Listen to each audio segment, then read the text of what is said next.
ഗിരിയുടെ നോട്ടം ഇടയ്ക്കിടയ്ക്ക് മാളുവിൻ്റെ മുഖത്തേക്കാണ്. ചെറുപ്പം മുതലേ കണ്ണനെ പോലെ തന്നെ ഗിരിക്കും മാളുവിന് വലിയ കാര്യമാണ്. എപ്പോഴും ചുൾത്തുള്ളിച്ചാടി ഏട്ടന്മാരുടെ കൈയും തൂങ്ങി നടന്നിരുന്ന ഒരു കൊച്ചു സുന്ദരി മോള്.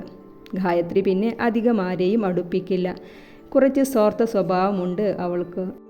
ഗിരിക്ക് പിന്നെ എപ്പോഴോ തോന്നിയതാണ് മാളുവിനോടുള്ള അടങ്ങാത്ത പ്രണയം. ഏകദേശം 4-5 വർഷത്തോളമായി ഇത് മനസ്സിലിട്ട് നടക്കാൻ തുടങ്ങിയിട്ട്. കണ്ണനോട് പോലും പറഞ്ഞിട്ടില്ല. മാളുവിന് അങ്ങനെ ഒന്നുമില്ലെങ്കിൽ ഉള്ള അടുപ്പം കൂടി അവൾ കുറക്കുമോ എന്ന പേടിയാണ് അവന്. എന്നാലും തൻ്റെ പ്രണയം അവളെ അറിയിക്കാതെ കണ്ണനില്ലാത്ത സമയം അവളുടെ കാര്യങ്ങളെല്ലാം ഗിരി തന്നെ ചെയ്തു കൊടുക്കാറ്. മാളുവിന് ആവശ്യങ്ങൾ അവനോട് പറയാനും യാതൊരു മടിയുമില്ല. ഇനി താൻ പരിചയപ്പെടുത്തൂ. ഗംഗ ഗൗരിയെ നോക്കി പറഞ്ഞു. ഗൗരി നന്ദ, എല്ലാവരും ഗൗരി എന്നാ വിളിക്കുക. പിന്നെ അച്ചമ്മ മാത്രം നന്തുട്ടി എന്ന് വിളിക്കും. അപ്പോൾ നമുക്ക് നന്തുട്ടി മതി അല്ലേ ഗംഗേച്ചി? മാളു ഇടയിൽ കയറിക്കൊണ്ട് പറഞ്ഞു. അയ്യോ മാളു, അച്ചമ്മക്ക് ഇഷ്ടാവില്ല. അച്ഛൻ്റെ ഇഷ്ടത്തിന് ഇട്ടതാണ് ഗൗരിന്ന്. അച്ചമ്മക്ക് നന്ദന എന്ന് ഇടാനായിരുന്നു ഇഷ്ടം. പിന്നെ രണ്ടാളുടെയും ഇഷ്ടം കൂടി ഗൗരി നന്ദ എന്നാക്കി. പക്ഷേ അച്ചമ്മ നന്തുട്ടി എന്ന് വിളിക്കാൻ അച്ഛനെയും അമ്മയെയും സമ്മതിച്ചില്ല. പിന്നെ എനിക്കും എൻ്റെ അച്ചമ്മ മാത്രം നന്തുട്ടി വിളിക്കുന്നതാണ് ഇഷ്ടം. അവൾ ഒരു ഇളിയോടെ പറഞ്ഞു. ഓക്കെ, എന്നാൽ ഗൗരി അല്ലേ ഗിരിയേട്ടാ? അതെ, മാളു പറഞ്ഞതും അവനും ഏറ്റുപറഞ്ഞു. ഈ സമയമെല്ലാം ഗായത്രിയുടെ കണ്ണുകൾ ഗൗരിയുടെ മുഖത്ത് തന്നെ ആയിരുന്നു.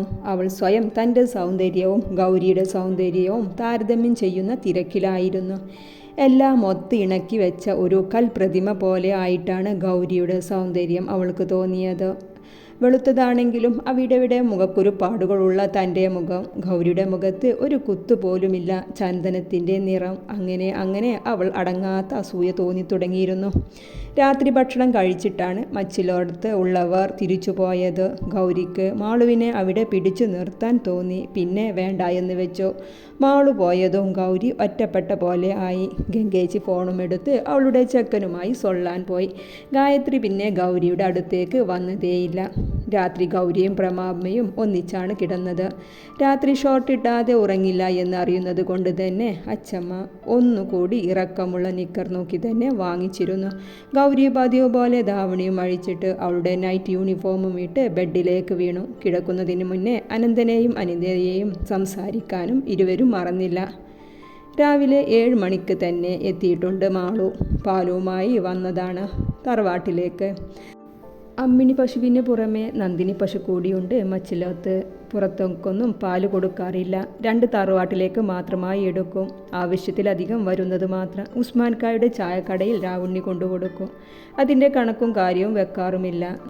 4-ാം കുന്നത്ത് എന്നും രാവുണ്ണിയാണ് കൊണ്ടുകൊടുക്കാറ്. ഗൗരിയെ കാണാലോ എന്ന ഉദ്ദേശത്തിലാണ് മാളു ഇറങ്ങിയത്. അടുക്കളയിൽ പാൽ വെച്ചുകൊണ്ട് അവൾ ഗൗരിയുടെ റൂമിൻ്റെ അടുത്തേക്ക് വന്നു. ഡോർ അടഞ്ഞു കിടക്കുകയാണ്. പ്രഭാമയും യശോദാമ്മയും കൂടി അമ്പലത്തിൽ പോയതാണ്. ഗൗരിയെ വിളിച്ചിട്ട് കാര്യമില്ല, എഴുന്നേൽക്കില്ല എന്ന് ഉറപ്പുള്ളത് കൊണ്ട് തന്നെ പ്രഭാമ അതിനു നിന്നില്ല. മാളു ഡോർ ഹാൻഡിൽ ഒന്ന് തിരിച്ച് ഉള്ളിലേക്ക് തലയിട്ടു നോക്കി. പ്രഭാമ ഇറങ്ങുമ്പോൾ നന്നായി പുതപ്പിച്ചു കൊടുത്തിരുന്ന കംഫർട്ട് ബ്ലാങ്കറ്റ് അതാ സൈഡിൽ ചുരുണ്ടുകൂടി കിടക്കുന്നു. തുടയിൽ നിന്ന് ഇറങ്ങിയതും എന്നാൽ മുട്ടിൽ എത്താത്തതുമായ ബ്ലാക്ക് ഷോർട്ടും വെള്ള ടീഷർട്ടും ഇട്ട് ചെരിഞ്ഞു ഉറങ്ങുന്ന ഗൗരിയെ കണ്ടതും മാളുവിൻ്റെ കണ്ണുകൾ തള്ളി നിന്നു. അവൾ വേഗം ചുറ്റും നോക്കി ഉള്ളിലേക്ക് കയറി ഡോർ അടച്ചു. വെപ്രാളത്തിൽ വെച്ചതു കാരണം ഡോറിൽ നിന്നും ശബ്ദം ഉയർന്നു. ഗൗരി ഒന്ന് ഞെട്ടി. പിന്നെ തിരിഞ്ഞു കിടന്നു. ഓ എന്താ സീൻ? മാളു ഇടുപ്പിൽ കൈകുത്തി അവളെ നോക്കിക്കൊണ്ട് പറഞ്ഞു. അച്ചമ്മയാണെന്ന് കരുതി തിരിഞ്ഞു കിടന്ന ഗൗരി ഞെട്ടി കണ്ണുകൾ വലിച്ചു തുറന്നു. നീ എപ്പോൾ വന്നു? അച്ചമ്മ എവിടെ? അവൾ ധൃതിയിൽ ബ്ലാങ്കറ്റ് എടുത്ത് കാലിലേക്കിട്ടു. അതെ, മറക്കൊന്നും വേണ്ട, ഞാൻ വൃത്തിയിൽ കണ്ടു. ഓ നന്നായി പോയി. ഗൗരി ചുണ്ടൊന്ന് കോട്ടി എഴുന്നേറ്റിരുന്നു. ചെറുപ്പത്തിലെ ഉള്ള ശീല.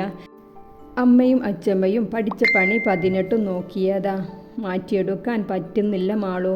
ഇതിടാതെ ഉറക്കം കിട്ടില്ല. അതാ അവൾ ചമ്മലോടെ പറഞ്ഞ് തല താഴ്ത്തി.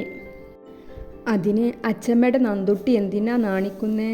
ഈ വക ഡ്രസ്സിട്ട് ടൗൺ മുഴുവൻ ചുറ്റുന്നു പെൺപിള്ളേര്. പിന്നെയാ റൂമിൽ രാത്രി ഇട്ട് കിടക്കുന്നതിന്. പോ പെണ്ണെ, ഞാൻ നിന്നെ വെറുതെ ഒന്ന് കളിപ്പിച്ചതല്ലേ. മാളു ഗൗരിയുടെ അടുത്തേക്ക് നിന്ന് അവളുടെ താടി ഉയർത്തിക്കൊണ്ട് പറഞ്ഞു. നീ എപ്പോൾ വന്നേ? 8:30 കഴിഞ്ഞോ? അച്ചമ്മ എന്തിയേ? അതെ, ഞാൻ 7 മണിക്ക് ഇവിടെ ഹാജർ വെച്ചു. അച്ചമ്മയും 4-ാം കുന്നത്ത് അമ്മമ്മയും അമ്പലത്തിലേക്ക് പോയി. ഇപ്പോൾ 8:36 ആയി സമയം. മാളു ഒരു ഇളിയോടെ പറഞ്ഞു. ഓ, കണക്കാ കണക്കായിപ്പോയി. നീ ഇവിടെ ഇരിക്ക്, ഞാൻ കുളിച്ച് വരാവേ. ഗൗരി അവളെ നോക്കി ചുണ്ടുകൂട്ടി പറഞ്ഞ് മാളുവിനെ ബെഡിലേക്ക് പിടിച്ചിരുത്തി ബാത്റൂമിലേക്ക് കയറി.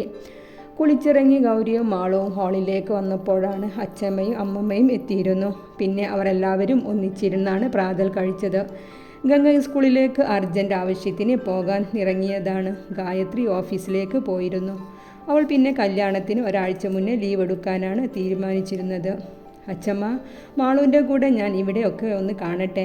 ഗൗരി അച്ഛമ്മയോട് സമ്മതം ചോദിച്ച് ഇറങ്ങാൻ നിന്നതും നന്ദുട്ടി, അച്ഛമ്മയുടെ വിളി ബാക്കിൽ നിന്ന് വന്നു. നമ്മുടെ അവിടുത്തെ പോലെ കണ്ട മരത്തിലൊന്നും വലിഞ്ഞു കയറാൻ നിൽക്കണ്ട ട്ടോ.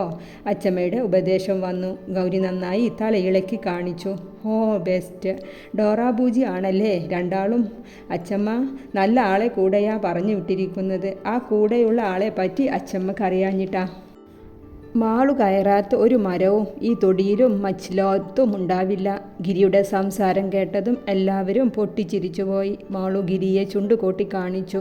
രാധു അപ്പച്ചി, ഈ ഗിരിയേട്ടൻ വിഷുവിൻ്റെ അന്ന്. മാളു എല്ലാവരും കേൾക്കെ ഗിരിയെ നോക്കി ഉച്ചത്തിൽ വിളിച്ചുകൂവി. ഗിരി ഒന്ന് ഞെട്ടി. മാളുവിൻ്റെ കൈയും വലിച്ച് പുറത്തേക്ക് ധൃതിയിൽ കൊണ്ടുപോയി. കഴിഞ്ഞ വിഷുവിന് ശേഷം മാളുവിന് ഇഷ്ടമില്ലാത്തത് ഗിരി പറഞ്ഞാൽ അവളുടെ വായിൽ നിന്ന് വരുന്ന സ്ഥിരം വാക്കാണിത്. അതുകൊണ്ട് തന്നെ കേട്ടവർക്ക് പ്രത്യേകിച്ചൊന്നും തോന്നിയില്ല. എങ്കിലും ഗിരിക്കറിയാം ആ പറഞ്ഞതിൽ വലിയൊരു ബോംബുണ്ടെന്ന്. ഗിരി അവളെയും കൊണ്ടുപോയി നിർത്തിയത് മുറ്റത്തിരിക്കാനായി സെറ്റ് ചെയ്ത് വെച്ച ഭാഗത്തേക്കാണ്. മാളു മുഖം വീർപ്പിച്ച് അവിടെയുള്ള ഊഞ്ഞാലിലേക്കിരുന്നു. ഗൗരി കൂടെയും ഇരുന്നു. ഗൗരിയുടെ വിരൽ വായിലേക്ക് പോകാൻ നിൽക്കുന്നുണ്ട്. പക്ഷേ കഷ്ടപ്പെട്ട് പിടിച്ചു വെച്ചിരിക്കുകയാണ്. മാളു, ഞാൻ അന്നേ പറഞ്ഞതാ, ഞാൻ ആ ബോട്ടിൽ അടിഭാഗമേ ടേസ്റ്റ് ചെയ്തു എന്ന്. നിന്റെ കള്ള കണ്ണേട്ടനാ ആ ബിയർ ബോട്ടിൽ മുക്കാലും അകത്താക്കിയത്. നിന്നെ കണ്ടപ്പോഴേ അവൻ ആ ബോട്ടിലും എനിക്ക് തന്നു മുങ്ങി. ഓ, എൻ്റെ കണ്ണേട്ടൻ അങ്ങനെ ഒന്നും ചെയ്യില്ല. ഗിരിയേട്ടനാ കണ്ണേട്ടനെ ഓരോന്ന് പഠിപ്പിക്കുന്നത്. പോടി മരം കയറി മാളവിക. ഗിരിയേട്ടനാ മരം കയറി ഗിരീഷ് കുരങ്ങ. അവൾ വിട്ടുകൊടുത്തില്ല. രണ്ടാളും അങ്ങോട്ടും ഇങ്ങോട്ടും പോരുകോഴികളെപ്പോലെ പറയുകയാണ്. ഗൗരി നഖം കടിച്ച് നോക്കിയിരിപ്പാണ്. അവസാനം രണ്ടാളും കയ്യാങ്കളിയായി. ഗിരി അവളെ പിടിച്ചെഴുന്നേൽപ്പിച്ച് കൈ ബാക്കിലേക്ക് പിടിച്ച് തിരിച്ചു നിർത്തി. ആഹാ ഗിരിയേട്ടാ, വിടോ, വേദനിക്കുന്നു. അവൾ വിളിച്ചു പോവുന്നുണ്ട്. ഏട്ടാ, അതിനെ വിട്ടെ. ഇതെല്ലാം കണ്ടുകൊണ്ട് അപ്പുറം നിന്നിരുന്ന ഗംഗ കളി കാര്യമാകുന്നു എന്ന് കണ്ടതും ഇടപെട്ടു. ഗിരി മാളുവിനെ ഒന്നുകൂടെ തന്നിലേക്ക് ചേർത്ത് പിടിച്ചു. അവളുടെ മുടിയിലെ ഗന്ധം ആഞ്ഞു വലിച്ചു. കപടദേഷ്യം നടിച്ചുകൊണ്ട് കൈവിട്ടു. മാളുവിൻ്റെ കണ്ണ് നിറഞ്ഞിരുന്നു വേദന കൊണ്ട്. അവൾ അവനെ മുഖത്തേക്ക് ഒന്ന് കൂർപ്പിച്ചു നോക്കി. ഗൗരിയുടെ കൈയും പിടിച്ച് നടന്നു. എന്തിനാ ഏട്ടാ വെറുതെ അവളെ ദേഷ്യപ്പിടിപ്പിച്ചേ? ഏട്ടൻ പിടിച്ചിട്ട് അതിൻ്റെ കൈത്തണ്ടം തിണർത്ത് കിടന്നിരുന്നു. നീ കണ്ടോ അവളുടെ കൈ? പിന്നെ നോക്കേണ്ട ആവശ്യമൊന്നുമില്ലായിരുന്നു. ഒറ്റ നോട്ടത്തിൽ തന്നെ കാണുന്ന വിധം ചുവന്നിരുന്നു. ഏട്ടാ, ഇനിയും ഇങ്ങനെ മനസ്സിൽ ഒളിപ്പിച്ച് വെക്കാതെ അവളോട് പറയേ ഉള്ളിലുള്ള ഇഷ്ടം.